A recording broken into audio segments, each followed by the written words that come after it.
Hello and welcome to My Xbox and Me, episode 480. I am one of your hosts, MC Fixer, alongside the one and only Mr. Too Fresh Crash. Crash? Yeah. My glasses! I can't see without my glasses! I can't believe you did that. How are you doing, Fix? You doing good? I'm well, thank you. I'm confused. You said you can't see without your glasses, but you have your glasses on.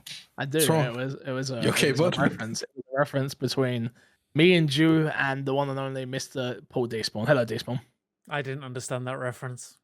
So you did understand you it. two. Stop lying. You understood.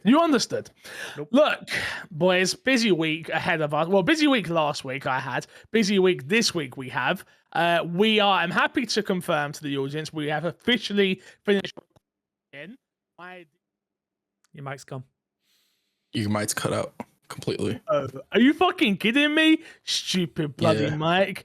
All right, well, this is going to be an interesting episode. My D&D and Me is officially done, officially recorded, officially out now. Well, no, it's not out now. It's a lie. It's done. Oh. It'll be edited. It'll be out soon. Soonish, once it's ready. It'll be out when it's ready. That's the best way to say it, right? It's done when it's done. And you won't complain. What's the saying when you're meant to eat your dinner? What is it? It's like... Shut up and eat your dinner. Oh, is that what you... Maybe up north, that's what they say. Yeah. Well, usually it's a clip around the back of the head and, just be happy with what you get. Shut up, god damn it. But yes, my D&D recorded. We're just waiting on it being edited. And then that will go out to everyone. Thank you to the Patreon supporters and people who gifted subs over on our Twitch channel for making that happen this Thursday, or is it next Thursday? By the time this is gone out, Thursday, you'll have missed it. Yeah, well... Maybe we put out the episode a little earlier. We'll put the episode out early. Okay. Wednesday. So we'll put it out on Thursday. No, we'll put it out on Thursday. We'll put it out Thursday morning. So there you go. If you are listening to this on Thursday morning, tonight we will be playing Halo for hashtag Halo with the boys. It will be happening Thursday at 7 p.m. UK time. Thank you. 7 p.m. BST. Be there. If you're not there, don't complain. That's all I'm saying. All right. I don't want to hear no talk about Halo with the boys. It's meant to happen. I love how we saw. Did you see them in the Discord? When's Halo with the boys? When's Halo with the boys? Like we just announced it. So how dare you disrespect us? Dare you? All right, so that is happening as well, and then we have some more stuff in the works as well that are currently getting ready on pre-production, things of that nature. But anyway, this is My Xbox and Me, our weekly Xbox podcast, right here on youtube.com/myxboxandme and all podcast services. If you want the show early or to support us financially, patreon.com/mcfixer. I really mean it when I say this. Without Patreon and obviously our Twitch channel, this podcast would no longer live. So if you are somebody that does enjoy the podcast every week, it helps you through good times and bad, please do consider supporting over on patreon.com/mcfixer. Topic of the show this week, boys, it's $700. That's what it is. $700. The PlayStation 5 Pro has literally just over an hour ago been announced as of us recording. And yeah, we got some goddamn thoughts. Crash. Yep. Tell you what, let me go through everything and then I'll ask your opinions, all right? Okay. PlayStation 5 Pro announced it will be coming out November 7th for $699 US. 699 British pounds. It will have a 2 terabyte SSD, no disk drive on the version in which we're speaking about, compatible with all PlayStation 5 accessories. It will have the goal of the console is, the way it was announced was very much a case of, there is quality graphics mode and then there is frame mode. What do they call it? Fidelity mode, right? Performance and thank you. That's exactly it. Why choose anymore? You no longer need to choose because we have the PlayStation 5 Pro that can run games at 60 FPS instead of needing the performance mode. There is an upgraded GPU, which is about 67% more computing units than the PS5, 28% faster faster memory, 45% faster rendering. It takes advantage of the 2 to 3x faster ray tracing to be provided better reflections and lighting, and it also has an AI upscaler, which is called the PSSR, PlayStation Spectral Super Resolution. Uses machine learning to provide super sharp imagery and clarity. PlayStation 5 will continue to have stability and improvements.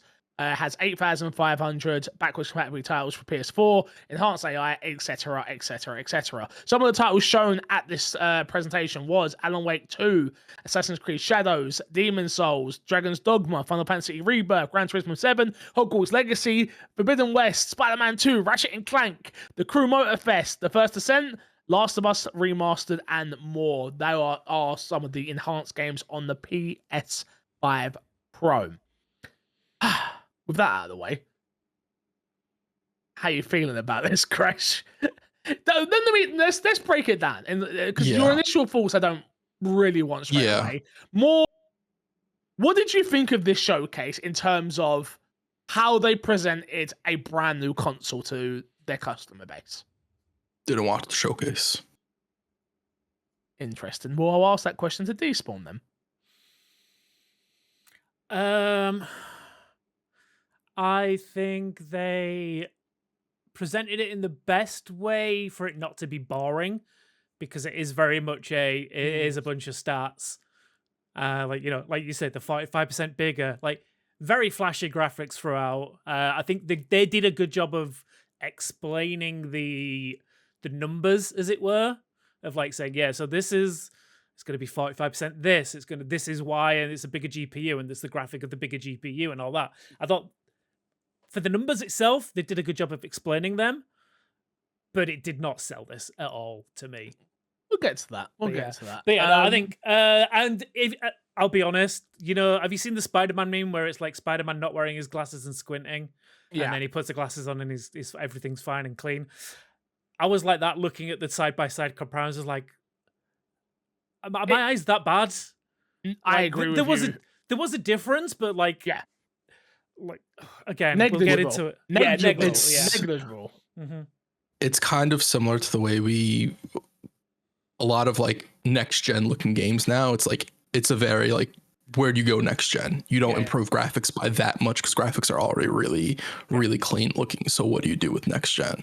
It's kind of what this feels like. Mm-hmm. This is like, all right, this is the end goal for like 4K 60 or whatever, or 1080 60, I guess at this point. I think there was some talk of like some 4K games in there, but like GT7 is one of the rare ones.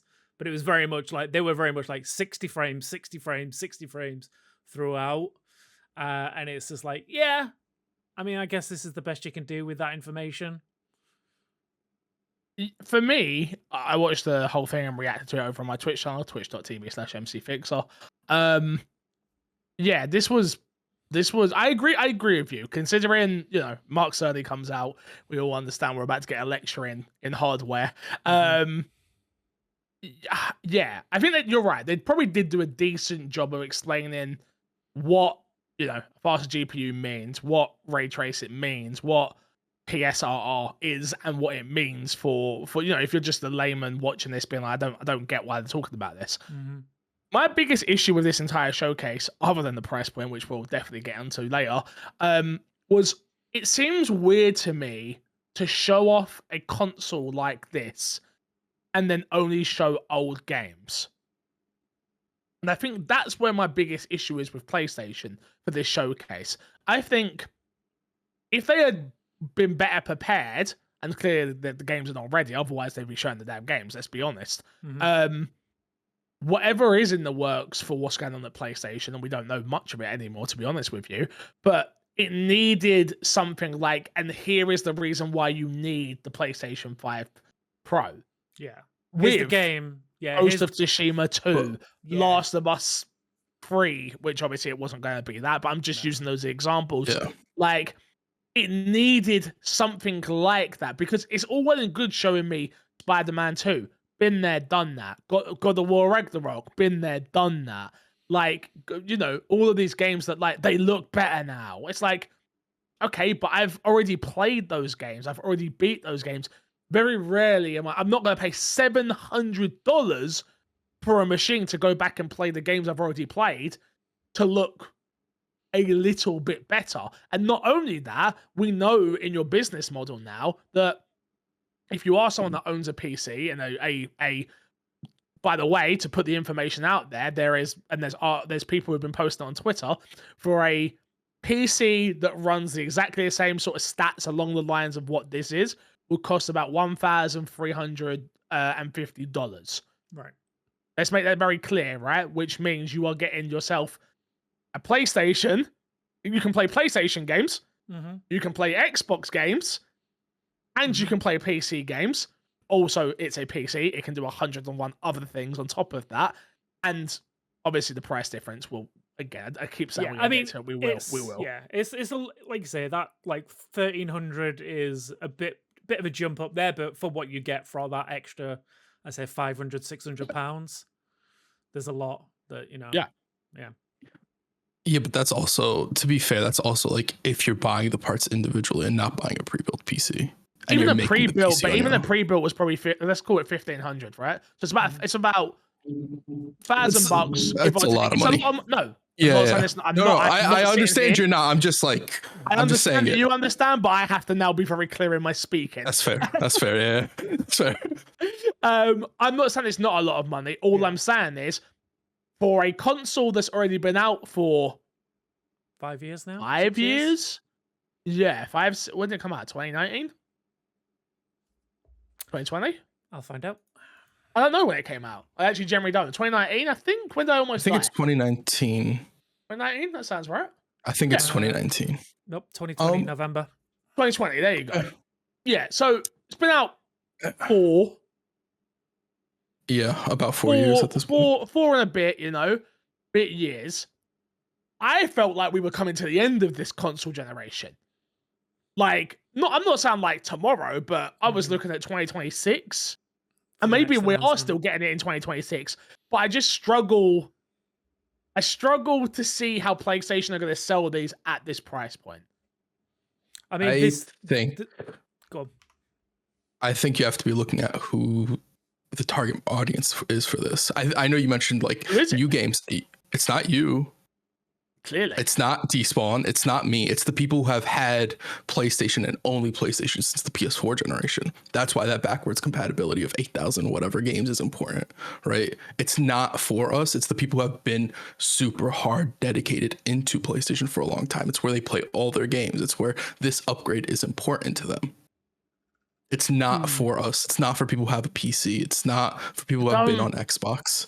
I don't fully agree with you, Crash. Who was the market for the PS4 Pro? To me, the market is for the most hardcore PlayStation fans that want to get 8. Let me land. Okay. It's for the most hardcore PlayStation fans who want to get the most out of their gaming experience. That isn't people who are still playing on PS4. No, but that's not my question. The reason I asked you for the PlayStation 4 Pro was because if you look at the PS4 Pro generation, it was a fraction of the PS4's overall generation. It was a very small portion of it. I'd imagine the PS5 Pro is the same thing. It's going to be the same thing. I imagine that's how they're selling it. Internally, that's how they're viewing it. They're not viewing it as like this sort of big resurgence for PlayStation to usher in sort of their current gen push going forward. Yeah, I think if I remember correctly, I read somewhere that the PS4 Pro was about 10% of the market share. And I was just something like that. Yeah, and I was just looking it up. It released 3 years after the original PS4 dropped. So PS4 this is 4 years after. Yeah, so it's about the same kind of time frame.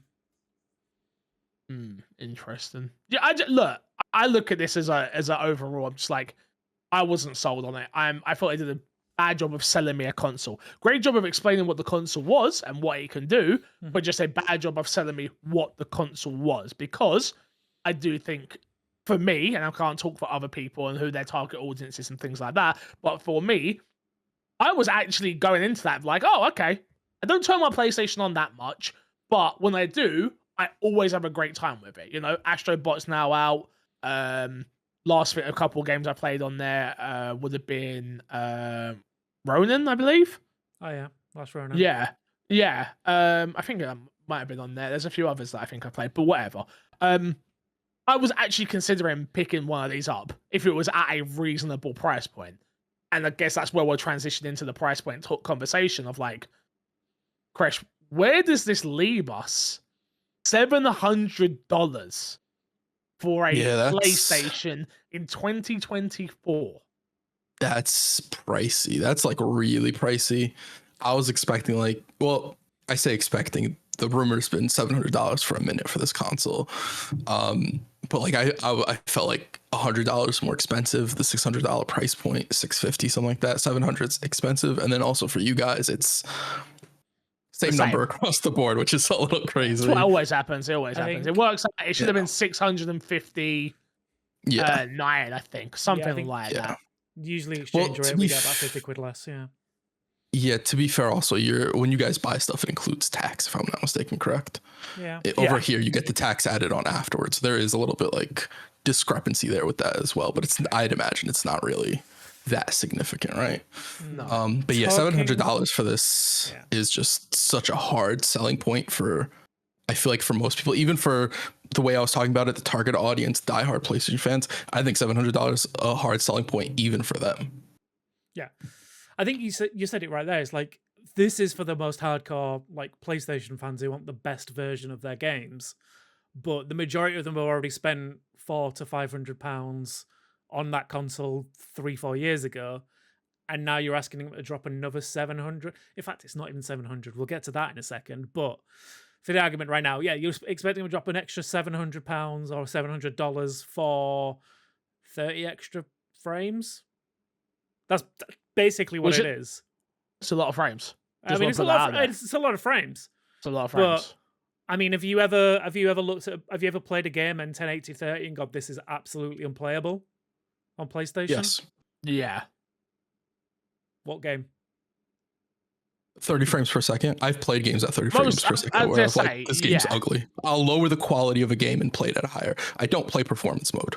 Okay. Or I don't play graphics mode. I always play performance mode because I'm the opposite. I play graphics mode and complain about it the whole time. Like, this is why I say this is actually aimed at me. I am the person who is a graphics whore. I am very much the, oh my god, I want graphics, 4K TV. You know, this is how I play my PlayStation. How I imagine 99% of people play their video games. Maybe 90% of place people, because clearly there's a lot of people who now sit at desk playing games, right? But like, it is literally in my living room, in my entertainment system, hooked up to a TV, play. And when I play PlayStation games, I'm always blown away by their first party lineup, especially like how good they look. So that's why I do think this was aimed at me. But £700, bro, is crazy. Yeah, that's the second part of that argument as well. Like I said, it's not £700. What do you mean it's not £700? It's 700. I know you're going to say the disc drive and the stand. It's going to be the disc drive, the stand as well. Why do I need the stand? I don't need the stand. I need the stand for my setup. I have a question for that.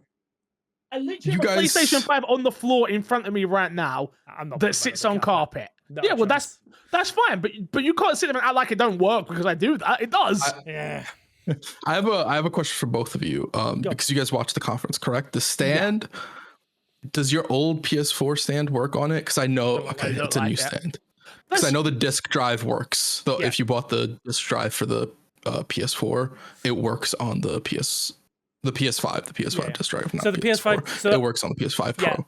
So I think there's a lot of like confusion. Like, there is no disc version of the PS5 Pro. It is the PS5 Pro, and then you can buy the disc drive as well. That's it. Like, it does work with the existing disc drive. I think they said that it works with. So because I've got the digital version.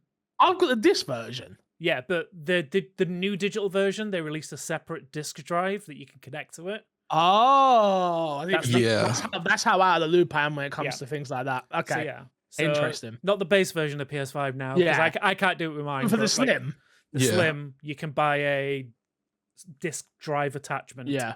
as it were. Oh, okay, gotcha. And then obviously you would need that for the PS5 Pro.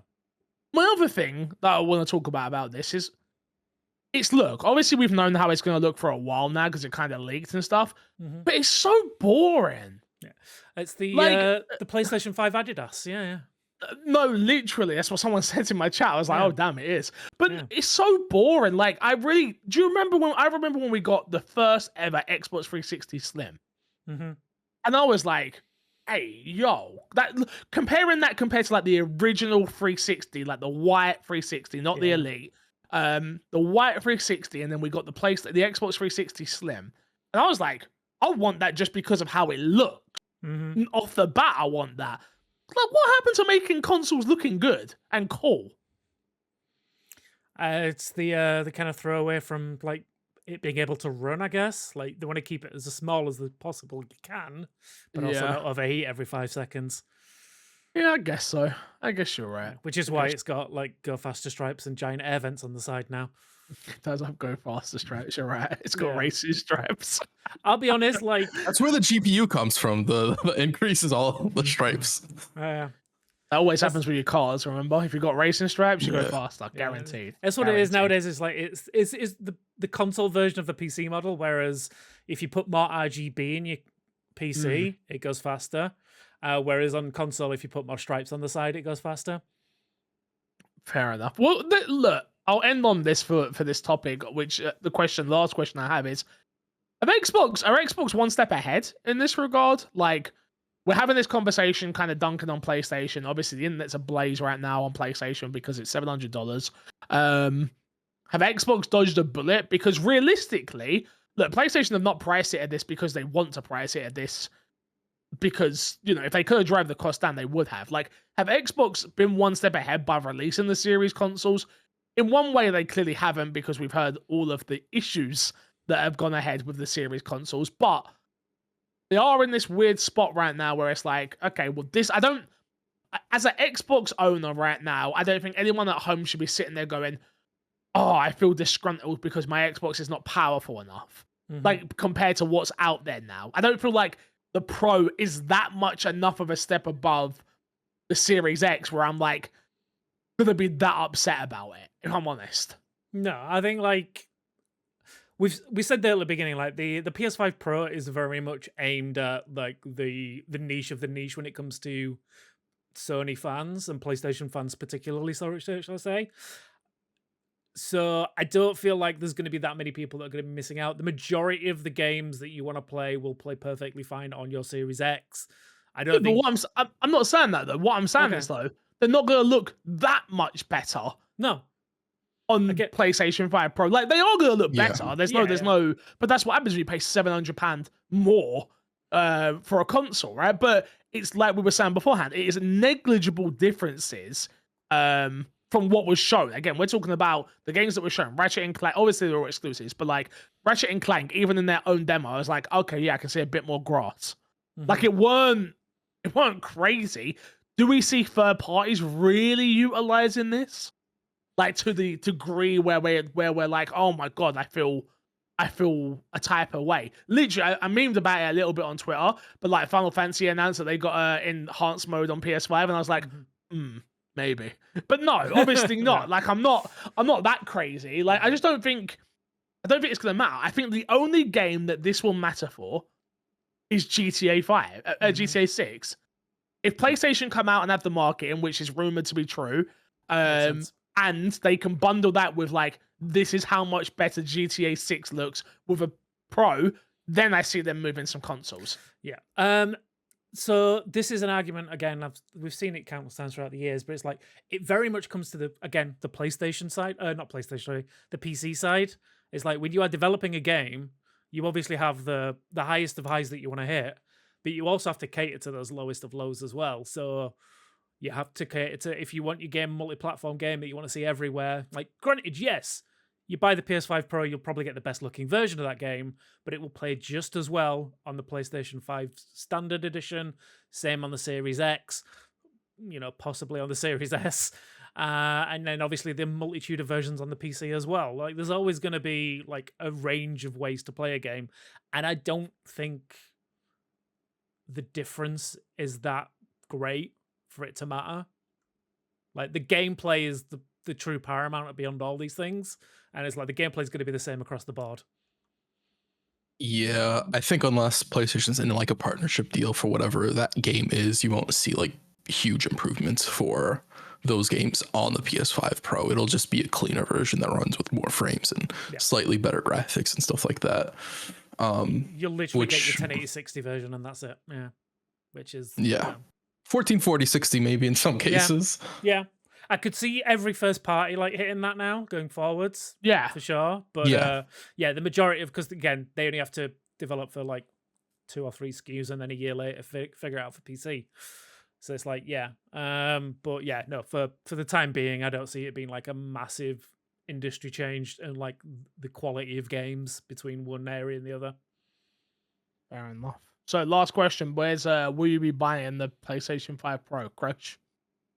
If anybody's in need of a kidney, please let me know. Hit me up.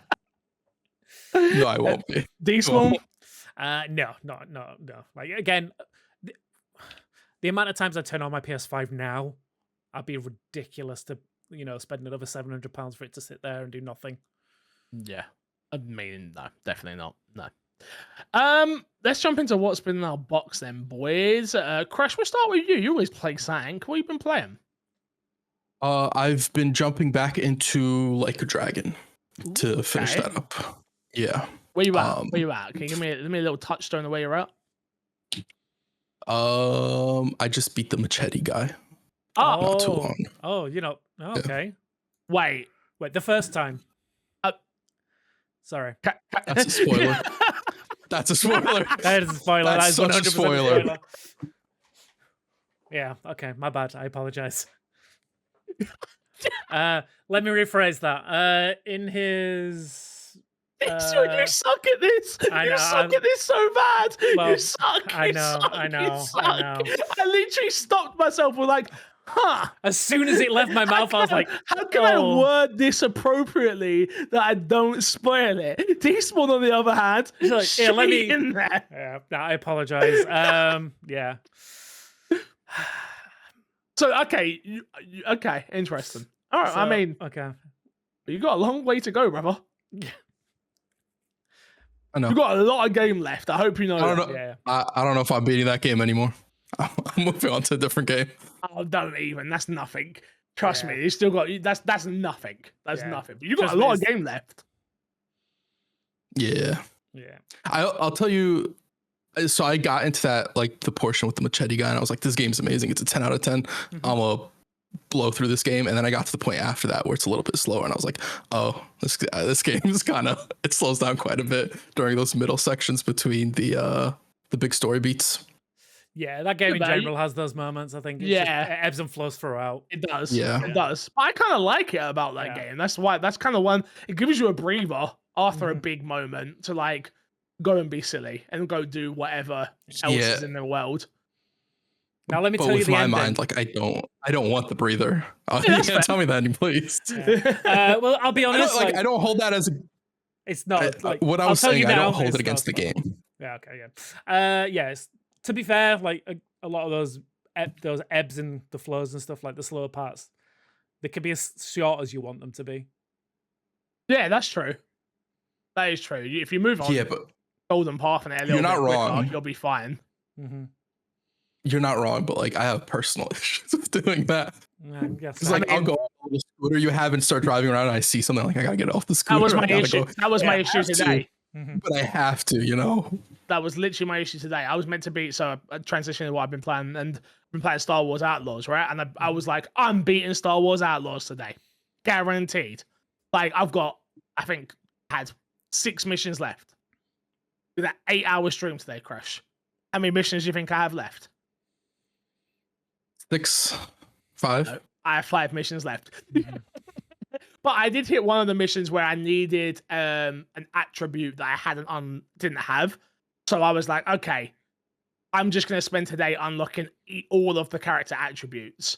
So Yeah. in case I come up against something again where it's like, you need this. So yeah. But I really like Star Wars Outlaws. I have to say, like playing through it, really enjoying it. Does it do anything amazingly?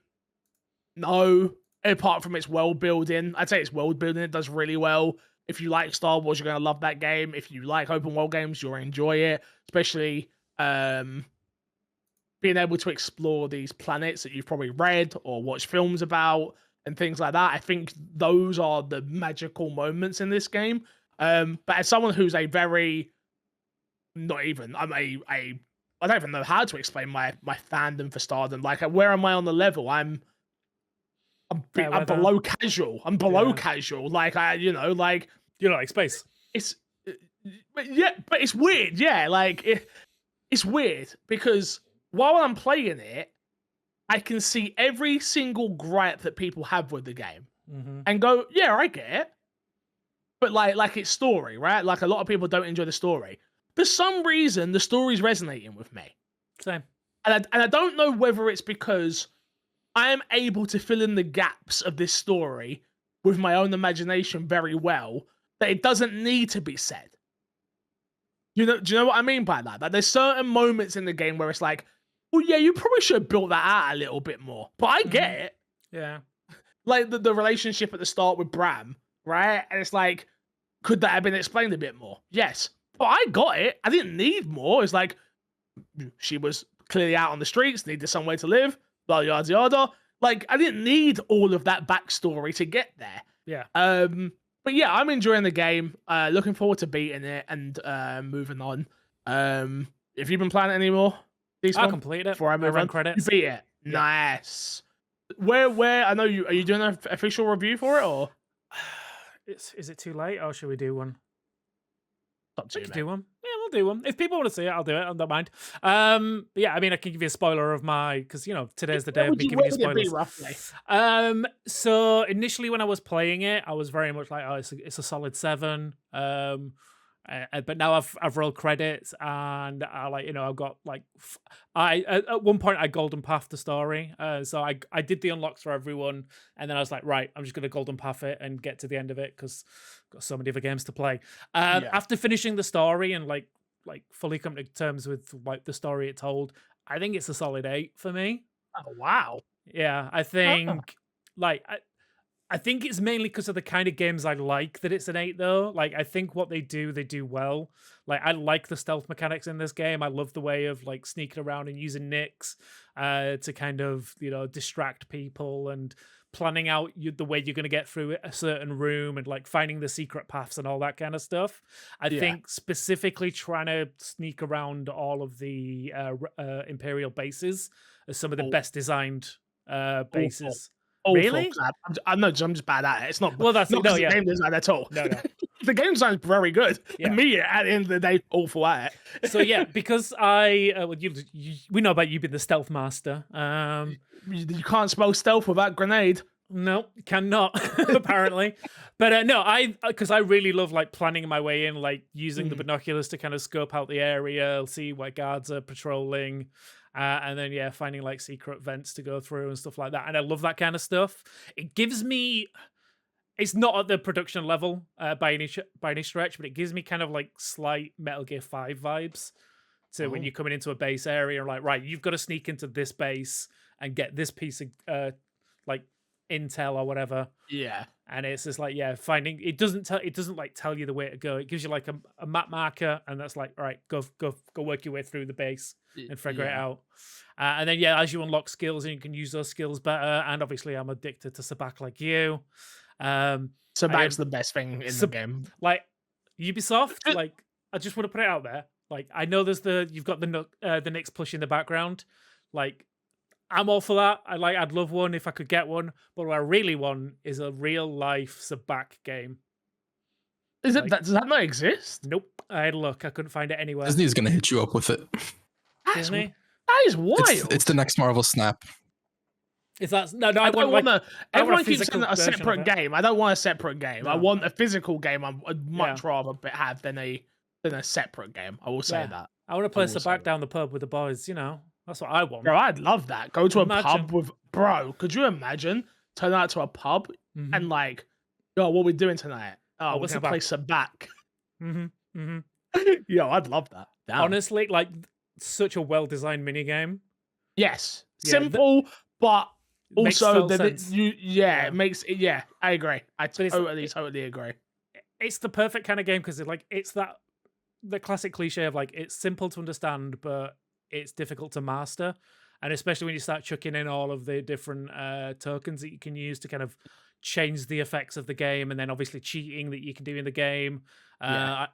Again, I'm only doing one spoiler today. There is like things that you can unlock to help make cheating easier, which is cool. So yeah, that is a lot of fun. And then yeah, like just all of the different elements that they put in there, and being the Star Wars guy of the podcast, I feel like this is one of the best looking Star Wars games Sometimes. sometimes. But I just like, but no, just like, a prime example is like going across like Tatooine on your speeder. Yeah, And it's just like, it feels like you're riding into Mos Eisley from the films. It's like, I agree. I remember the scene where he comes in on the speeder in the first film, and it's just like, I just done that in the game, and it's like such a nostalgia trip for me. Yeah. It's so good. And then there's like some of the planets are from the more modern films, and doing that same thing of like going up the same stairs and stuff. It's like, it's so cool. But yeah, no, I've enjoyed every element. I've never come across a moment where I've like, oh, this is terrible. Like there are some bits that are like pretty like paper thin in regards to mechanics and stuff like that, but never felt like, I'm like playing a bad game by any stretch. And I've like enjoyed every moment of it. Fair enough. The next game I've been playing is I played some Hogwarts Harry Potter Quidditch. Oh yeah? Yes, How'd that? I've only played the opening tutorial cup. Me and Haley were going to end up playing it, but the tutorial ended up must have taken about 45 minutes to do it, to like actually understand how to play the game and master it. You literally do every single position. So yeah, it's a long-ish tutorial. It can be skipped. I wouldn't suggest skipping it. It's a lot. I mean, it's a lot. I can see why Hogwarts Legacy didn't have Quidditch, Yeah. and I'm interested to see if they make it work in Hogwarts Legacy 2. Do you think they'll Because- bring it into 2? I think they will, but I'm just interested. Like, there's a whole story point in this game where like it's broken, right? Because if you catch the golden snitch, you win Quidditch. That's the whole point. Yeah. Not in this game, it doesn't. No? What? No, it gives you get 30 points. You score 30 points. So instead of getting 10 for each goal, you Yeah. get 30 points for catching the golden snitch in this. Okay. I guess it makes sense. Like you kind of Dude, want people playing different positions, right? You Yeah. want people to play the goalkeeper. You want someone to be a seeker. You want that to be their sole task. Yeah. But you can't really have it as a one-time thing mechanic. Otherwise, games are gonna. If you get someone who's just good at that, it's over. Yeah. You can't have an So- insta-win mechanic in an actual like competitive game like that. That's Agreed. true, I guess. Yeah, that makes Yeah. sense. So that's one thing. Yeah, it feels very FU JK Rowling in my opinion, because it has, obviously you've probably seen, but it has pronouns in it. It very much is, when you make your characters, they're not male or female. They are just make character, then give pronoun, which is cool.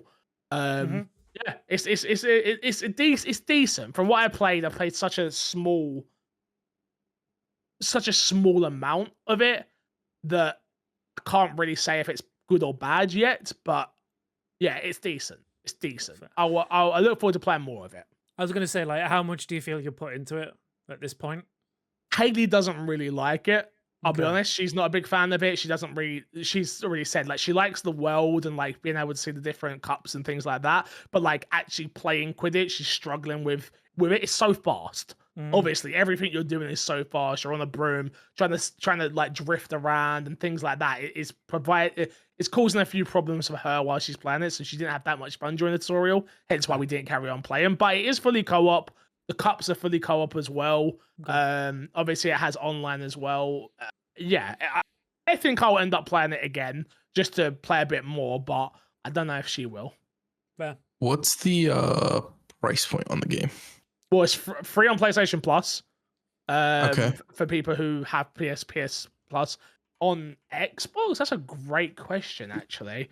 Harry Potter I'm looking it up while you guys talk was about it it. Championship? I got it. 20 quid. Looking about yeah, 20, 20 to £30. It looks like. So Mm. no, it's not a full $60 game. It definitely doesn't feel like it. So I'm glad it isn't. But it feels like one of those. Go on.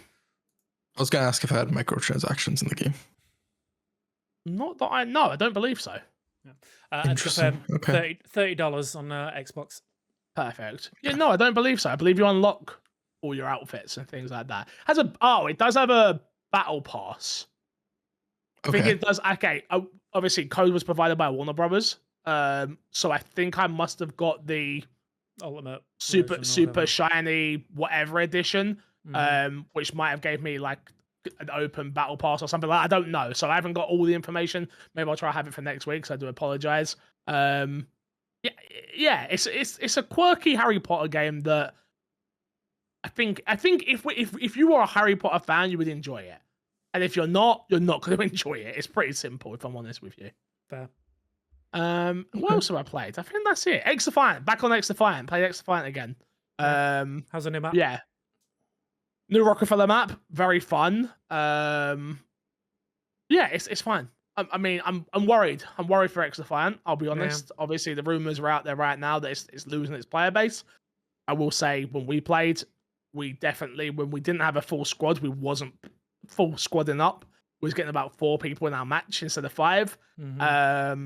Which is obviously concerning. New season is around the corner, and we are at the end of a season, which usually happens with those type of games. Yeah, you lose people. Maxed out. Yeah, everyone's battle pass level 100. Everyone's guns had leveled up. So yeah, we'll see what happens for next season. Obviously, Lops around the corner as well. So yeah, it's going to be a very interesting season for X-Defiant. But yeah, still enjoying it. Still think it's a really fun game. Would love it if we played more, but we don't. So it is what it is. Womp womp. You know how many times Fix asked me to play X-Defiant? Crash, oh my god. 0. Crash, you don't even appear online on Discord, so I don't even know when you're on your PC anymore. So I can't even message you to say, do you want to play games? If you don't come, when back in the day, you lived on Twitch like I did. So you would log on, you would jump on Twitch, be like, yo, what are you playing? Do you want to play some games? Bam, bam, bam. You don't do that anymore. You're too big of a streamer for me to interact with. I get very nervous and shy. Yeah, you're right. Good plan. Okay. Yeah, you're right. Anything else you lot have been playing? Despawn, you played anything else? No, I'm still yet to. So I won a code for Astrobot, but I've yet to install and play it. So I'll be playing that this week. Shout out to Retro Crystal, who I won that from. So I'll be having that to talk about next week. Yeah, I've got Astrobot, I've got Warhammer, I've got the Cast of Frankenstone, I've got Monster Jam. I've got so many goddamn games to play. It's like at the moment I'm just like Outlaws, Outlaws, Outlaws, and then I'll move on to the next one. Crash, anything else? No, that's about it. Other than like some Smite and stuff like that, but nothing to really add on anything. Fair enough. All right, let's move into what this week's dashboard, I should say. First up, Call of Duty is skipping early access. Call of Duty is skipping early access when it comes to all forms of its campaign. Activision has confirmed. Quote, the team is fully focused on October 25th. We're excited about all that the game has to offer across campaign, multiplayer, and zombies. This year, we made the decision to ensure the community gets to dig in to any and all modes they want at the same time. So we are back to one massive global launch, October 25th. As such, there is no early access beat this year for Black Ops 6, just the countdown to launch. I'm actually sad about this. Yeah, I will say I'm actually sad about this. this was the one year I'm very interested in the campaign and wanted it early just so it didn't take my time away from multiplayer. I do understand it though from a Xbox first time owning it. Would they have wanted to put this into Game Pass on its own? Would they have wanted to Phil Spencer already come out being like, hey, everyone gets everything at the same time, yada yada yada. I am actually a little bit sad about it though, because I do think a week of that campaign would have been really nice to get used to the mechanics of like the Omni system. I didn't get to play any of the beta. Okay. So I've not. So yeah, I'm gonna go into that. Beta, yeah. Oh, okay.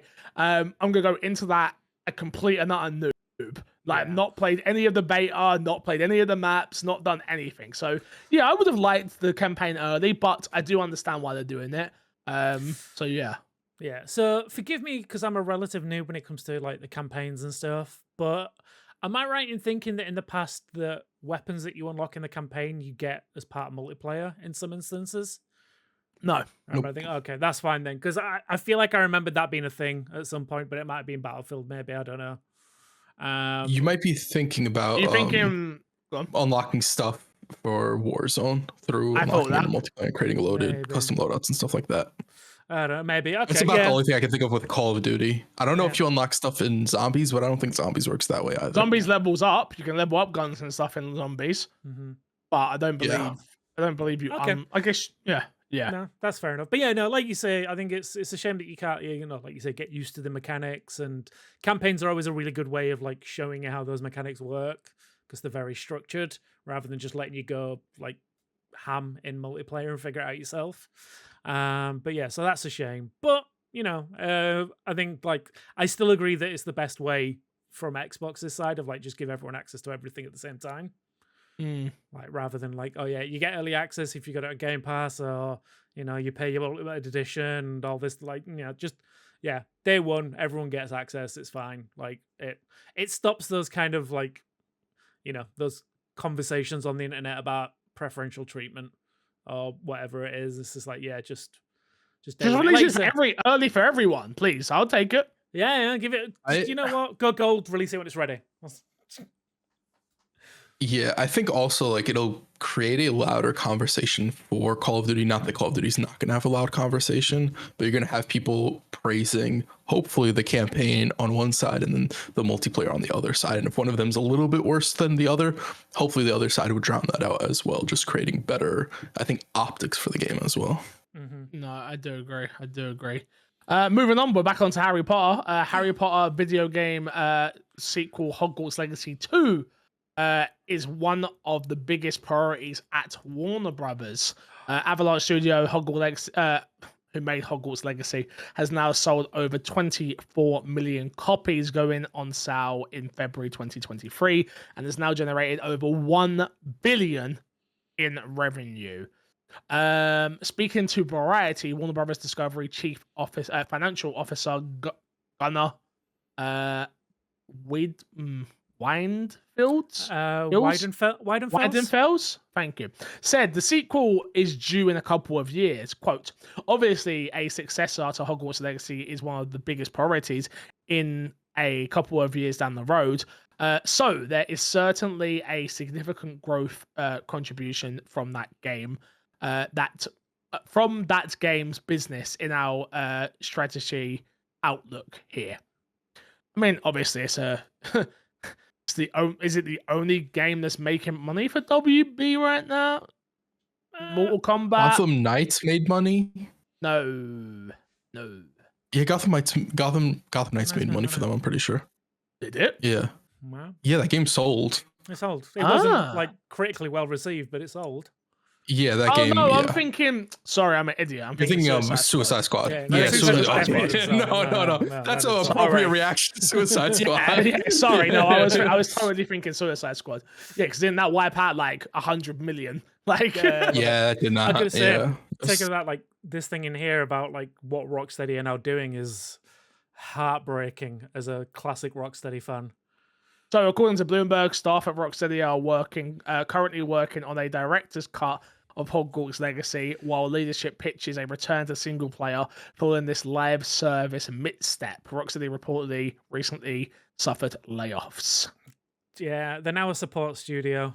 Rocksteady, the people behind it. No, look, I don't think this is as crazy as it sounds. I've got to be honest. They launched a game. The game has, whether the game had done well or not, they would have been moved onto a different project. So they could have, if don't get me wrong, if Suicide Squad was bigger than anything, they would have all been, a lot of them would be working on more content for Suicide Squad, but that's not what happened. Some of them would have still been moved onto a director's cut, I would have thought. But I don't think so. also think, like, if you don't have them working, no, that's Despawn. If they're not working on this, sure. more people let go. Because what do you have them doing? They're not working on Exactly. Suicide Squad. You don't need Suicide Squad.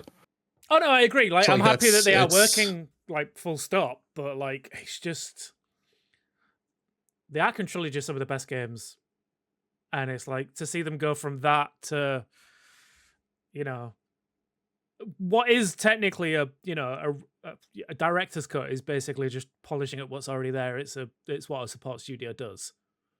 It's like, it's a shame to see. That's all I'm saying. I'm glad they're in work still, like, because like you say, reportedly suffering layoffs is never a good thing. But yeah, I want them to go back to the classic Rocksteady. That's all I'm saying. Yeah, but they're not even there anymore. Like, that team that you think of isn't even there. I know. Whatever. Moving on, Yakuza / Like a Dragon series to continue being about middle-aged guys doing middle-aged guy things. Series director Ryusuke, I nailed that, by the way, because I looked up the English way of pronouncing it. Hori Did told you really? Auto. Didn't nail that one. He's great. Shut up! I stumbled. Hey!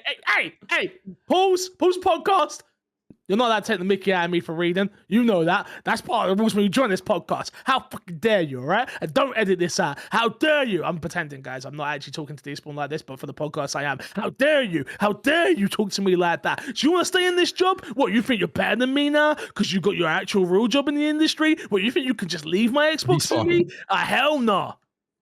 Real quick, Despawn just pronounced the name that he was struggling with, and just You mean Automaton? Oh, Automaton. He's grateful for Yakuza Like a Dragon influx of new players, which includes younger people and women. But the studio doesn't plan on changing its approach because of it. Quote, we've had a large increase of new fans, including women, which we're truly happy and grateful for. However, we don't plan to do anything like deliberately changing conversation topics in order to cater to new fans. He continued, we are a middle-aged guys ourselves, so I guess that's the kind of target audience we're going for. Probably. I think this is precise one of the series selling points. In Yakuza Like a Dragon, everything starts with 3 unemployed middle-aged guys being like, let's go to the job center. They have a different air about them than a group of young heroes would, complaining about back pain and the like. But this humanity you feel from their age is what gives the game originality. 100%. Yeah. Could not have said it better. I'm so happy to hear this, because it would have been, they have obviously seen an influx of new players with the Like a Dragon series especially. Obviously, we don't know how the Amazon series is going to do, but we hope that it is as good as Fallout and then brings in even more people that want to play the series. But I am extremely happy to know that they're not going to change what made, especially the Like a Dragon series for me, those 2 games, special. Yeah. Like, it very much is like the dumb wackiness. It is the dumb jokes about back pain. It's about the Dragon Age jokes that, like, I don't even play Dragon Age, right? I don't understand the jokes, but it's very clearly important to Ichiban and stuff like that. Like, it just makes it very real and very understandable. And yeah, I totally agree. And I'm so happy to hear that they're not changing things going forward. Yeah, I think the one of the big selling points of the Like a Dragon, and I guess earlier the UK series, is the characters and that kind of relationships they have. So, like, yeah, the fact that they've said they're doubling down on, like, yeah, that's not going to change is good news. Because, yeah, like, Ichiban in particular is one of the best characters I've played as this year. Absolutely. Totally agree. Next up, Rockstar tells Rockstar to go F yourself after extremely low offer to use song in GTA 6. A founding member of the British pop band Heaven 7 have alleged Rockstar offered the free writers of the hit song Temptation 7,500 each to use in Grand Theft Auto 6, a figure that has been flat out rejected. I don't need to go into any more of this. They pretty much, the quote is very much, they told them to go F themselves after saying pretty much that GTA 5 grossed 8.6 billion. But you want to give us 7,500 for exposure. Go F yourself. Geekspawn, how you feeling about this? It's a weird one, this, right? Because Yeah, I agree. Yeah, because again, 7,500 to being one of the biggest games of all time might seem, well, it's not even 7,500 each, so it's like 2,100, 22,500. Yeah, there you go. Thank you, Mr. Maths Whiz.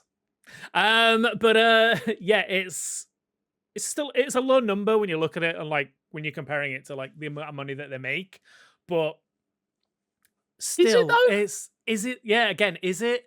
It's one of like what 40, 50 songs on the radio in the game, and the rest. Those games have humongous radios, with humongous playlists.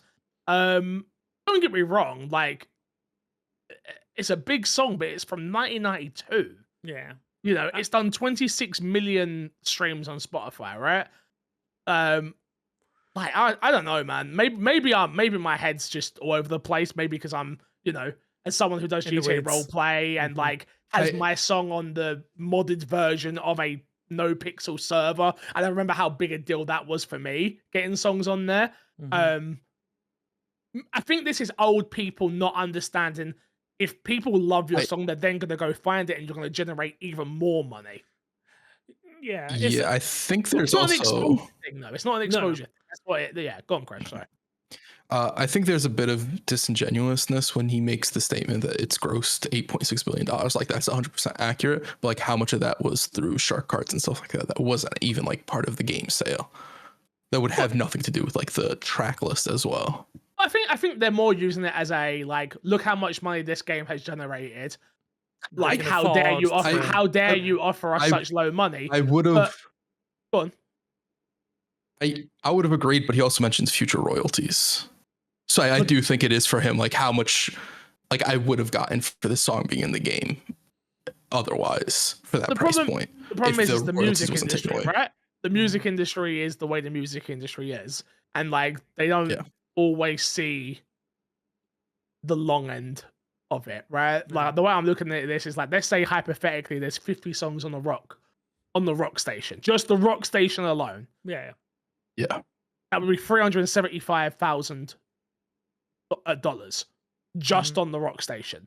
Let's say there's let's say rock, hip hop, pop, dance, drum and bass, bass, country. Let's just go country. Let's just go 5, right? And we times that by 5. That's 1.8. Let's leave $2 million just on music. If you're offering everyone 7,500, it's a lot of money on just a car radio. And again, you're saying also 7,500 per song. This isn't per song. This is per person in the band. Yeah. No. Exactly. Yeah. So So I don't know. I think also like I'd be interested in the metrics they have for how many people listen to the different radio stations. And if they pay, like, let's say I'd imagine like the R&B and hip hop station for GTA probably gets more play in game. I would assume, but I'm not. Yeah. I don't know about that. I don't know. Like for me personally, I'll always go to the metal and the rock stations because of my personal preference and taste. Yeah. And I think that's the case for a lot of people. Like I think if you are a metal fan, you'll go to the metal station. If you're a pop fan, you'll go to the pop stations. But I think obviously with hip hop and R&B being like the bigger genres, I think they will. Especially in GTA. Yeah, they'll just proportionally get the bigger plays. I guess that's an interesting one. I wonder if we'll see a Kendrick Lamar song or something like that on here. Imagine driving around like Vice City and hearing "Not Like Us." Yeah, not quite. But imagine. I wonder how much that would go for. Hmm. But that's a current song that is Yeah, relevant. I feel like somebody of Kendrick's level and like age, I think he'll understand the relevance of being part of something like this. It wouldn't be. more. You would get paid a lot more than 7,500. You'd imagine. I'd also Yeah. imagine that, yeah. But yeah, I think. But I also think if they get a song like that, they don't just use it for the. Like my question is like for this, was it just to have it on the soundtrack? Was it to use it in promotional material? From what it said here, was used for the 80s classic radio station. Mm-hmm. Yeah. I don't know. This is like you need more context for this also, but I think we're not gonna get that. Yeah. I also find it weird to come out and like tell Rockstar to go F themselves instead of just negotiating just ask for another more. deal. Yeah. Yeah. Which they clearly did ask for more and got told no. Yeah. But yeah. Or they asked for like something that wouldn't make sense. Like I don't think royalties for a song on the radio make sense in GTA. No. It's like, yeah, give us That's a not why percentage people of your buy GTA. sales. It's not a core. No. Yeah. See, it's so hard because again, I'm so torn on this, right? As someone who makes music and knows how much it costs to make music, how hard it is to make music, how hard it is to then have a song be popular and well received. Like they've done all that, all the marketing, all that, and then to be offered 7,500. But again, this song was out in 1992, the same age as me. Like 30-year-old song. And don't get me wrong, huge song. I'm not sitting there saying it's not a huge song. It was a huge song for its time. But yeah, I don't know. I don't know. I'm very, very, very interested on that one. Very, very interested. I'm very much of the whole, artists should get paid for their worth, but like, you gotta, understand what your worth actually is, because this is, I don't know. I think this is a bit chewing off your own nose to spite your face kind of thing. It's like, why would you post this on the internet? Yeah. But I'm glad they did because we've got something to talk about. Yeah, exactly. We always need podcast content. Come on. Yeah. Next up, Microsoft is working with. I always pronounce this names wrong for this game. What is it? Enotria. Enotria. Thank you. I think I called it something like crazy last time. Enotria, the last song dev to bring it to Xbox, will use feedback to improve. So for people who missed this, this was one of the titles that was on the internet saying Xbox are ultimately ignoring them, I guess, or the things that are in place currently were not working to get in touch with Xbox to then get the game's issues. They had some sort of issues that couldn't be resolved. They have now resolved those issues, and the game is coming to Xbox. But Xbox have come out and said they are going to use this as an example to how they can improve, obviously speaking to developers and things of that nature, which is good. I'm glad Xbox have come out and acknowledged it. Was this the one that they had to, Phil Spencer was Phil Spencer was like, what's going on here? Let me sort this. Yeah, basically, crazy. yeah. So this is, I think we talked about, was it last week or a couple of weeks ago, where it was very much a case of like Xbox seemed to be fumbling the bag when it comes to like just their back end systems, where we've had like indie devs, these guys, a couple of other people have come out and said that just it's impossible to get a response from the Idea Xbox side or just the certification side. So it's nice that it's a wake up call for Xbox, because I think, like I say, we've seen it actively affect what kind of games come to Xbox because they're just not getting a response. So if they can fix that, then hopefully we should see less games skipping Xbox, which is just straight up great for consumers. Yeah, absolutely. Last story for this week, the mystery Xbox studio Elsewhere Entertainment has expanded hiring across Sweden to craft a franchise with enduring legacy.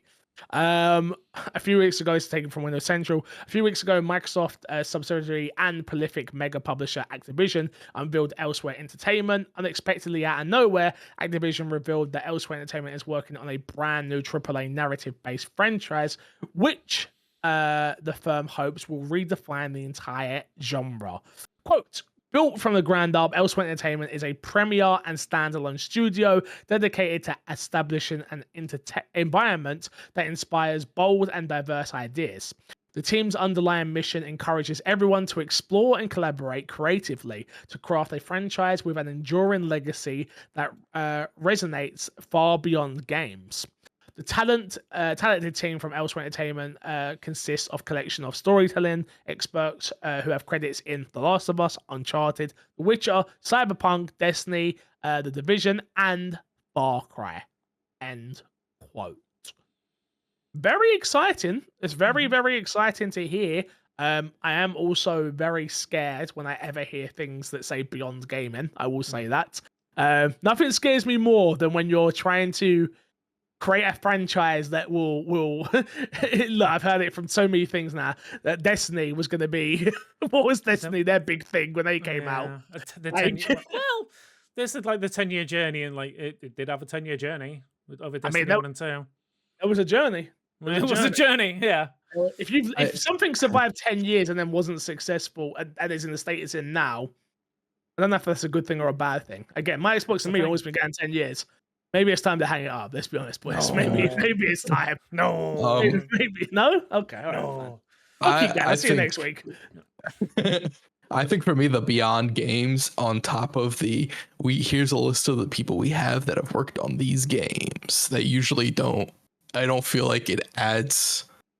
I feel like it's padding something that doesn't necessarily exist in a weird way that sets false expectations, possibly. I always feel like that. I felt like that for the longest time with games, where I used to care about like so and so used to work on said game, and I'm like, oh, that's so cool. I'm looking forward to that game. Then the game comes out, and it's like, oh wow, that game came out, and it's like pretty bad or not amazing. Like, what was it? The guy who made Mega Man worked on Mighty Number 10 or something like that, and that game was just not fantastic. And so it's ever since then it's sort of been like this more of a cautionary thing for me when that happens. But I get why a studio does it. It's the same reason when a director is directing a new movie, they'll announce that because it's a big thing.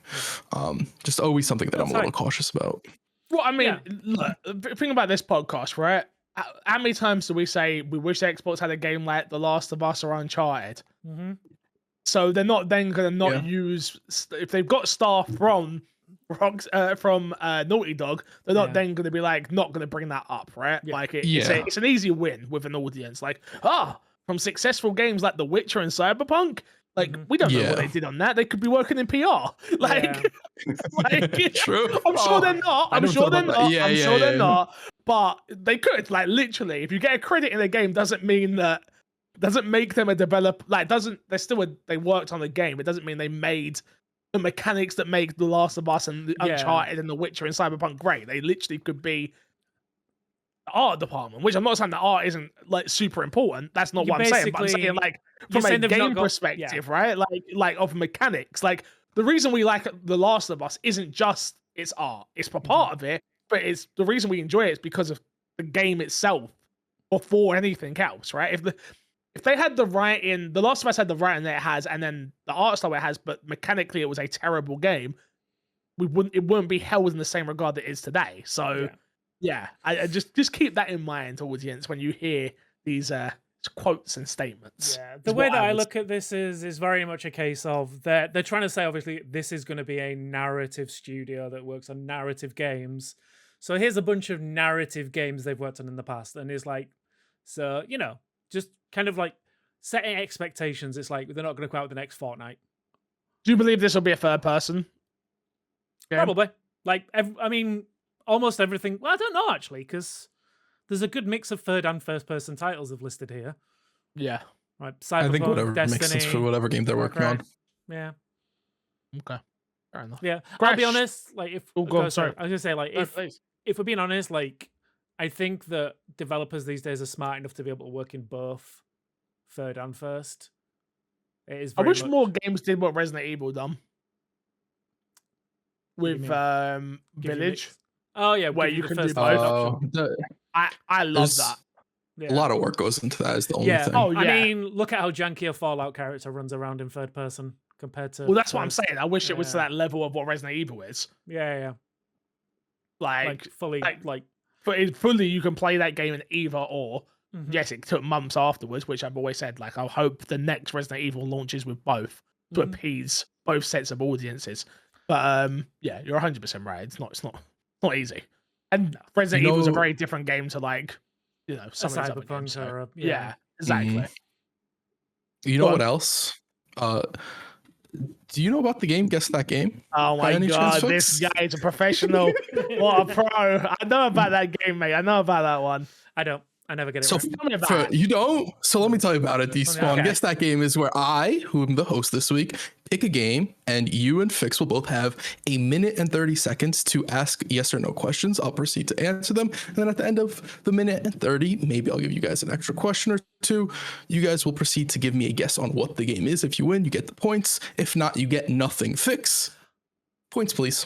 In last place, we have Matt on 4 points. Boo. Next up, we have joint second with Despawn and myself.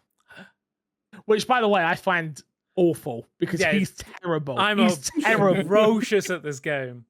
And after that, Crash, we have yourself. How many points? 10. How many do we have again? 6. Okay. I have 10. Didn't, That's didn't 4 we, whole didn't we points. Is my discuss math something right? about? Didn't we discuss something about you getting a point as well if you get it wrong? If you stump If I us? Was that stumped not you what we guys. said? Next season. Didn't we say next that Oh, this season. wow. week? Next season. Next season. Okay, next season. Sure. We that's can fine. do it next season. Do you guys want the bonus Yeah. point where I ask you guys for like an extra detail to see if you guys can get it? Yes, Yeah, yes, let's do yes, that. yes. If you want to do that one this season. Yeah, yes. I'll see if I can figure one out because I didn't Okay. go pre-planned into one. If I can figure Sure. one out, I'll give you guys the opportunity. Anyway, we're gonna go Fix, then Despawn. I never All get to right. go first. I mean, What's the difference? Don't You go matter first, anyway. mate. No, I'll get stuck. Uh, It's fine. Xbox 360, no, Xbox One. no, Xbox Series, no. Xbox Okay, OG. original. It's original Yeah, okay. Xbox, yeah. Okay. Exclusive. No. Third person, Yes. Action adventure. Action. It'll tell you on Wiki what it is. Action. Okay. Also first person. I do not believe it's first person. Okay. Okay. Is it one of the 5 big publishers that we always talk about? Technically, Technically, okay. Ubisoft. no. Activision Blizzard. Technically, Technically. Technically, Activision Blizzard. Okay. Did they make the game? they published it. Okay. So they're public. Okay. I I'm say not- technically because they weren't Activision Blizzard at the time. Oh, so I mean Activision then. Is it a platformer? Nope. Does it have a female protagonist? Nope. Does That's it? time. Okay. No, you took forever. I always give some bonus time. You took forever with like your Yeah, we just have 10 more seconds for your going. Keep going. Okay. Is it a modern setting game? At the time, it would have been modern. I'd still say it's modern today. Yeah, I would say it's not like based in the 1800s. Yeah, no, it's not. It's not. Future. No. Yeah. I'm not, Original Xbox. original Xbox. Original Xbox. Activision game. Mm-hmm. Yep. What the hell? I don't even know original Xbox. Third person. Third person. Third person. Wait, can I have one more question? Yeah, go for it. Yep. Is it licensed? Yes, technically. Licensed? Say yes. Yes. Yes, it's licensed. Okay, so there's that gives me something to work with now at least. A licensed Activision game that was third Time's up. I'm gonna give you guys both 2 more questions because I don't think you guys will get it. No. I thought we were done with time. I'm not gonna lie. Yeah, That's why I stopped Okay. asking. Yeah, I'm just recapping in my head and out loud. So third person action game, licensed IP from Activision, or published by Activision. Original. I'm gonna tell you, it's Xbox, published by Vivendi before they merged Vivendi. into Activision. Okay. Yep. That helps. No way does that help. I can't think of a single Vivendi game. I can't think of a single license. I like Fix. I don't really know the Xbox OG era. Fix is googling. I was Joe. What I was trying to Google. I was trying to Google Activision Vivendi just to see the logo. I'm not even looking up games. I don't even remember what Vivendi is. I'm gonna do that. Just the Vivendi logo. That's all that. Generally, I can take a picture of my screen right now. Okay. No, Okay. I know. I don't. I have no fucking clue. Yeah, absolutely zero clue. You have 100%. I will give you a hint. stutters. Go on. A hint. 50 on Metacritic. 50 on Metacritic. Okay. 50 on Metacritic. Oh, mate. You guys each will get one more question. Nah, bro, don't even bother. All right. I mean, I've got a guess, but I don't think it's right. Go on. Okay. Is it the 50 Cent game? Fix, you have a guess? That makes sense for Crash. Was that original Xbox? I don't know. That's what I'm guessing. But It was. That was. Wait. That was third person. I was gonna go with the Hulk. I'm gonna go Hulk. It was the 50 Cent game. Come on, let's go. I don't know where I pulled that from. I was like, okay.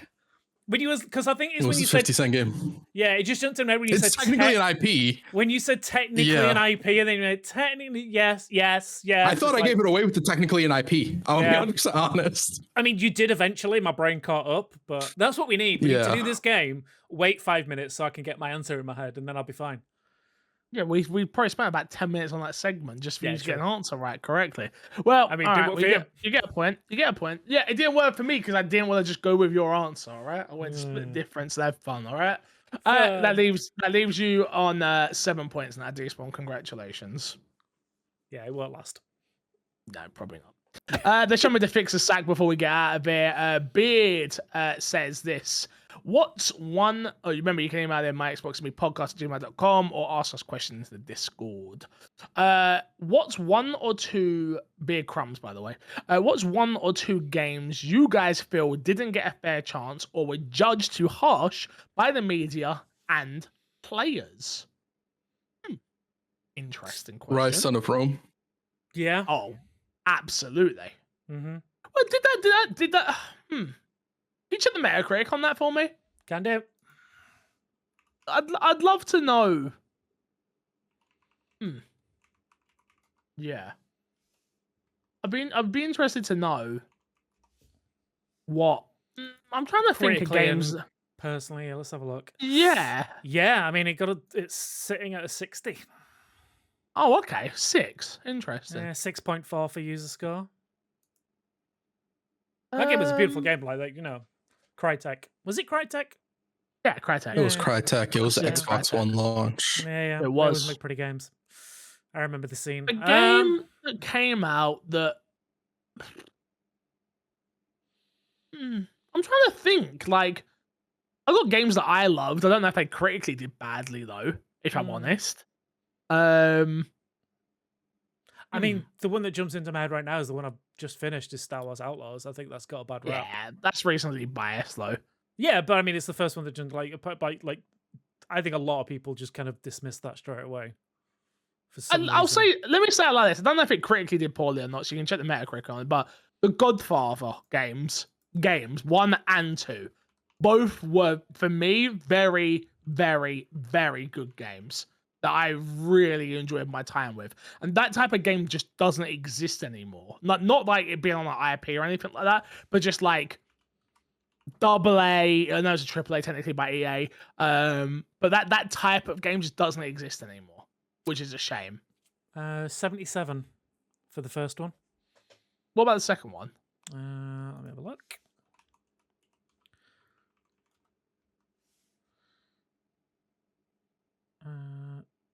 I'll look. You I'm having to Google a ton of Sorry, stuff. my brain just farted. Crash, you got any that comes to mind? Other than Rise Son of Rome, not really, to be honest. Fair enough. Go on, Despawn. 65 for Godfather 2. Yeah, no, underrated. Yeah. Underrated. One jumped into my head and it jumped straight out again. Yeah, I mean, Lies of P. No, Lies of P's underrated. Nah, I think people love that game. I would say I would say it's underrated. I don't think it gets the love it deserves. I don't think it gets hated or anything like that, but I don't think it gets the love it deserves. Yeah. I feel the way about Dead Rising, to be honest. Dead Rising 2. I think what that game did for that genre is super underrated. But yeah. Go on. What was you gonna say? I just wanted to say shout out to Beard Crumbs for having one of the best usernames. Oh, okay. Well. All right, we're just shouting out names. All right, anyway, let's move on. Thank you for the question, Beer Crumb. Sorry we couldn't answer it properly. We're terrible at our jobs. A Wild Jarmian says, do you guys think that Xbox should pull... Okay, apparently I wasn't reading that. Don't refresh, please. Xbox should pull an Xbox 360 era again with the PlayStation 5 Pro news, or even should Nintendo come out and mention price and release window for the Super Switch to try and gain a few people looking to upgrade? No, I think we've moved beyond that. So you've got Phil Spencer with his PR marketing of We All Play Together. Kind of goes against everything Xbox has been building up for the last 7 years, I would say, probably, if I'm being honest with you.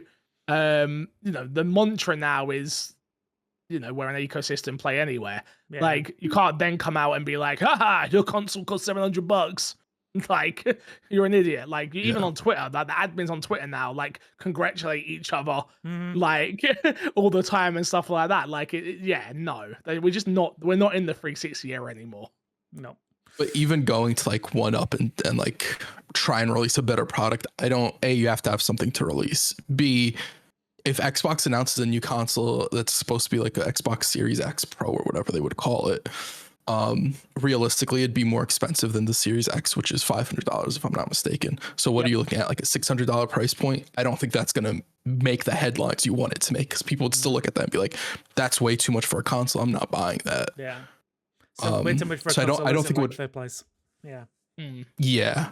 And then the Nintendo doesn't do stuff like that. Nintendo's just... I mean, Nintendo have actively come out in their own garden. They're not doing it, so they're not coming out until next year, I think, with news. Yeah, it's annoying. I wish they would just talk about it. Just tell us what it is. Just show us the damn thing. Come on. It's crazy how confident they are about things not leaking.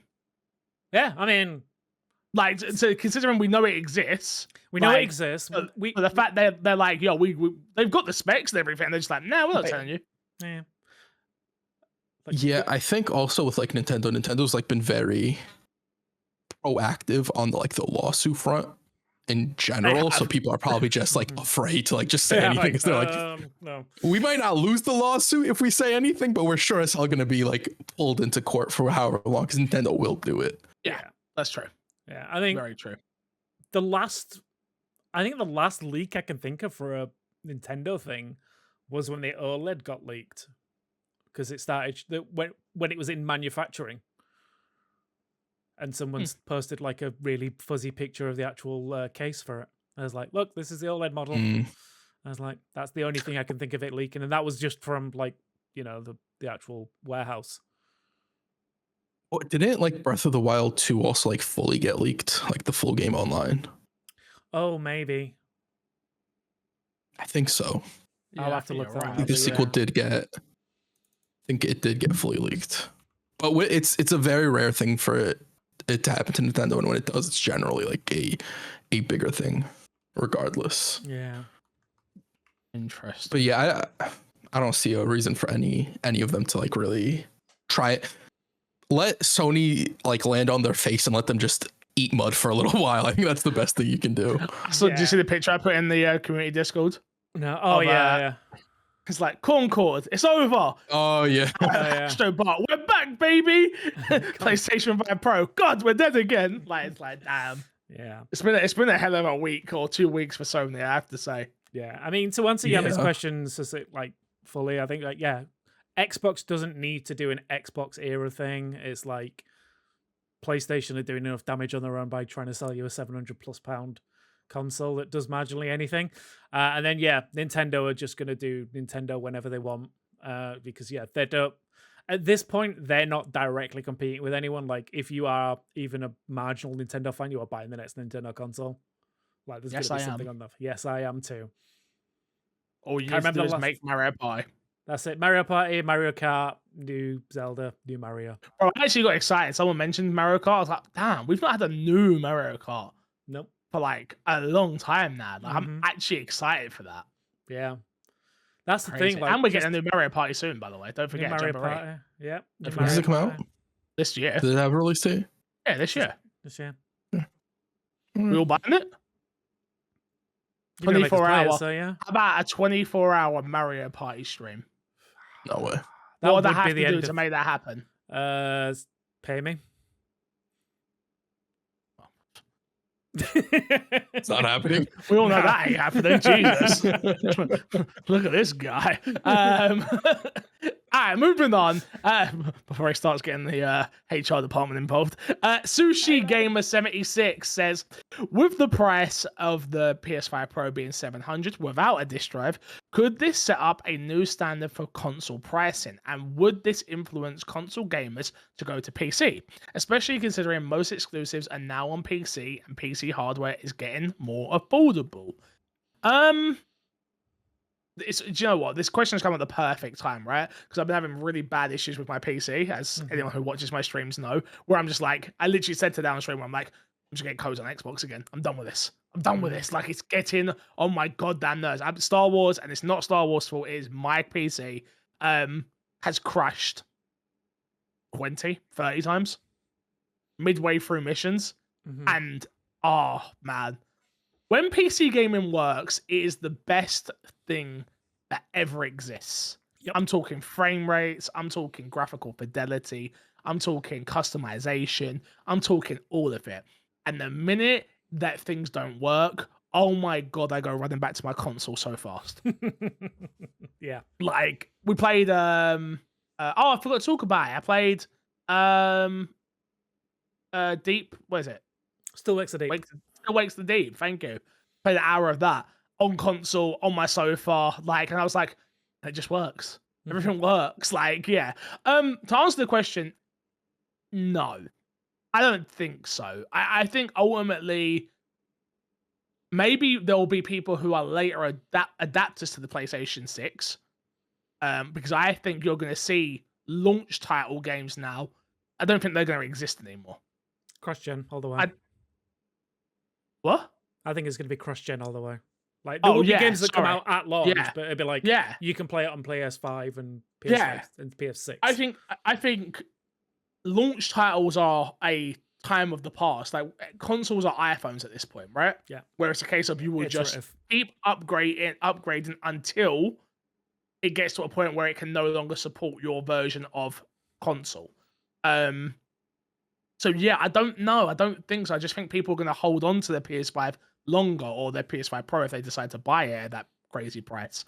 I think that thing goes on sale quicker than any console we've ever seen. Like, I just don't see who's going to buy it, man. I generally don't. I just don't see it. But that's not the question. No, I don't think you'll see more people go over. I think people who want to go over will go over, but they'll still have a console. I think you'll see those people that are already thinking about going over. They might make the jump, but you won't be like, someone won't turn around tomorrow and be like, you know what? Today's the day I'm going to start looking into PC gaming. I think there'll be those people that are like, maybe I'll jump into PC gaming. On the cusp. There's people who are already on the cusp who are like, this is the thing that pushes me over the edge, but there's not going to be someone who just strictly plays on console that goes, now I can't do this. Yeah. It'll be someone in their ear. They have a friend who plays on PC who's been bugging them like, oh, you should get it on PC. It's a better experience. Whatever you're, Call of Duty, whatever game you're playing. It's like, oh, Apex, it's better on PC. You should get PC. And at this point, they're like, okay, maybe I do look into getting a PC now. I think like if you're looking for it like dollar for dollar, the PS5 Pro, just off of like what you get in the machine, PS5 Pro is probably going to give you more than $700 worth of PC parts, and that's not including a monitor, a keyboard, a mouse, and all that stuff as well. Yeah, I guess.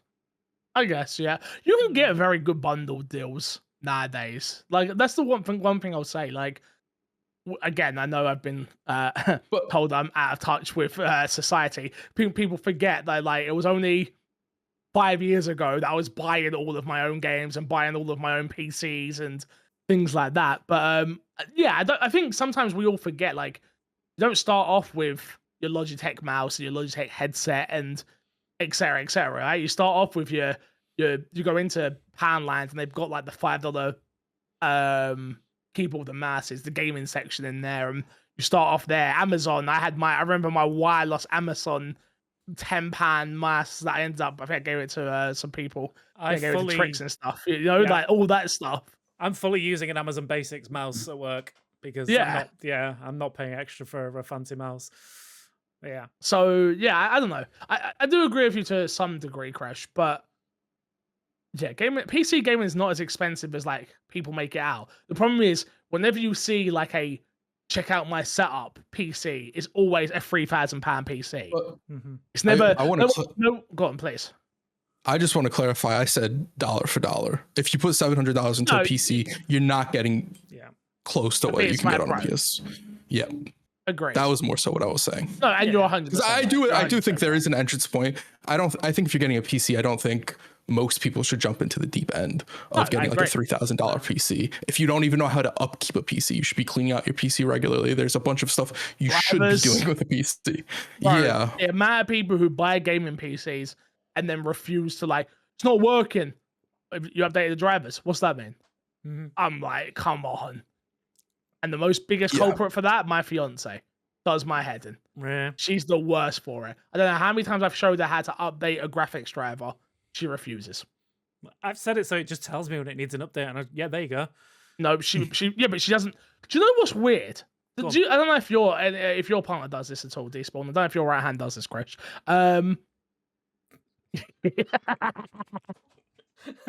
ask it as soon as you tell me what it is. Like, do they do things and just not read? Yeah.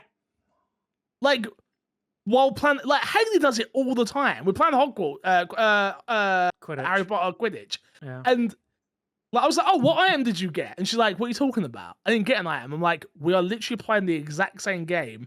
I'm listening to Yujo through her TV and going at the exact same speed. Like, I just got an item. You would have got an item. Oh, I don't know. She just click. Just get to the game, yeah. And then, okay.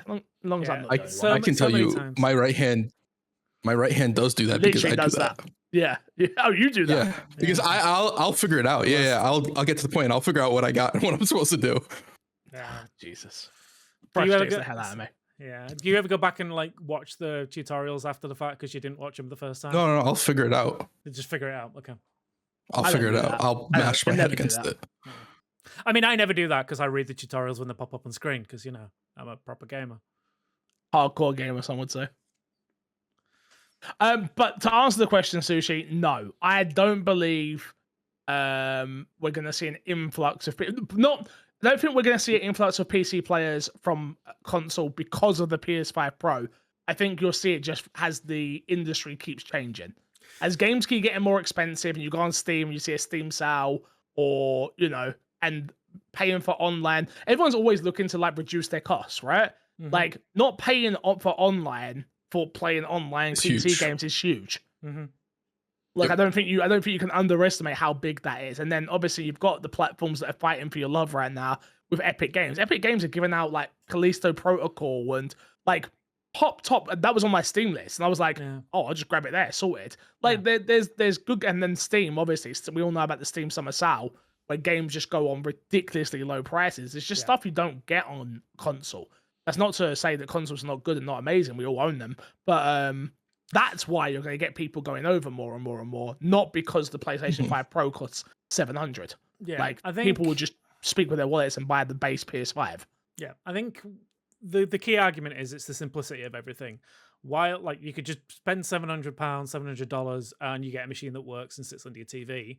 Or if you are the person that's like a hardcore fan of gaming and who wants like the best experience, then at a point you're going to reach like that diminishing returns with like, I might as well just get the PC. It's like, and I think it's that long, like you said, it's a long-term thing of like, you get the best graphics, you get the best deals on gaming, you get access to more games than anywhere else because, you know, Xbox, PlayStation games come to PC. It's when people start looking at that information that they start thinking about making the jump to PC. It's not the $700 for a fancy console. That's not going to be the one that drives them there. Like, it might drive some people, but like again, like we said at the beginning, it's the people that are already on the cusp. Mine was PUBG. Yeah, I had to have a PC to play PUBG. I had to. yeah. And that was the first proper PC game I ever played. Learning mouse and keyboard and all that. Like, when that game wasn't on console, and there'll be something else that comes out that is just PC only, that will convince people to get it until it comes to console. I think that's it. It's the jump in something that. Do you know what's wild to Go on. think about? We get more PC exclusives than we do console exclusives now. Yep. We've always gotten more PC exclusives than we've gotten console I agree exclusives. because obviously it's easier to develop for PC, but I mean like on a like top level. Oh. Where like, you know, like where most of the time you see a game like PUBG, for instance, right? Like a game like that or H1Z1 or like a game that makes so much noise and you're like, oh, where can I play it? On console. And they're like, no, it's not there. And you're just like, damn. Like, that doesn't happen with console anymore, you know? Very rarely anyway, other than, you know. I mean, what's the last time that really happened with console in the first place? Where there's a must-play game that had to get you in on a console. Fall Guys? Yeah. With the PS Fall Plus. Guys was on PC.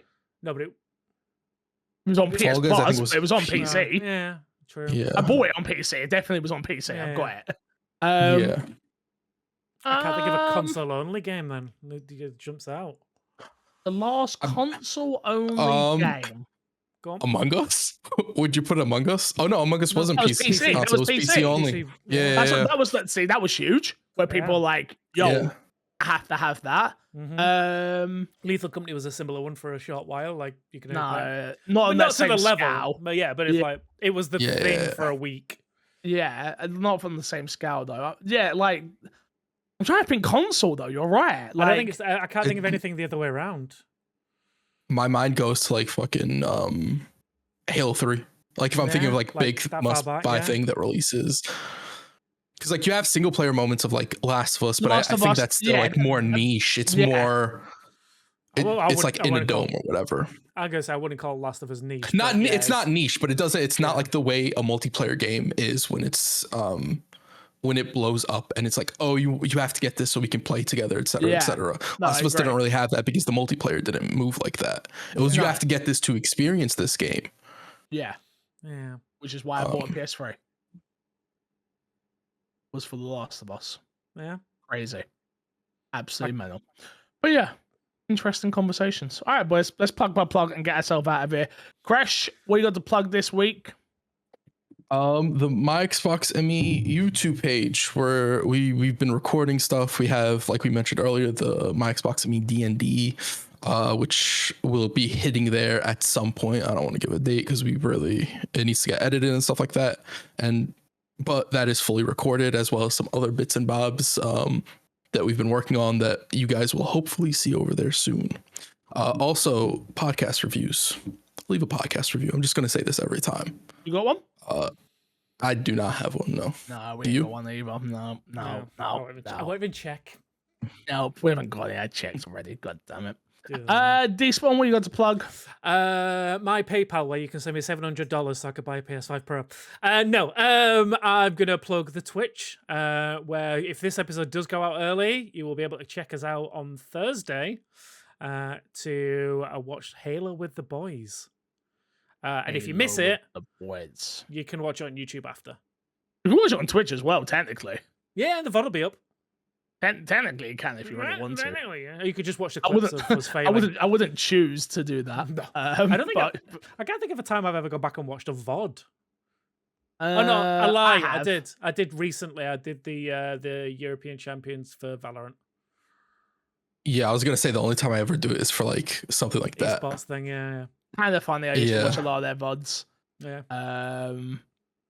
Yeah. Interesting. Most people just stream on YouTube and Twitch as well. It's well, like now it's different, right? Now the Yeah. whole rules have changed. You can just stream everywhere, etc., etc. So Mhm. it's not as stringent as it once was. Yeah, with me, what was I say? Come check me out on Twitch. I'm trying to get back into the swing of things. Today felt like a really good day.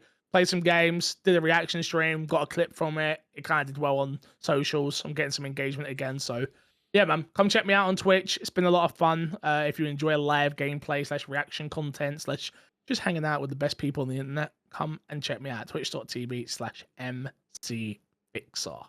Until next time, we will love you. We will leave you. We will see you all later. Good boy.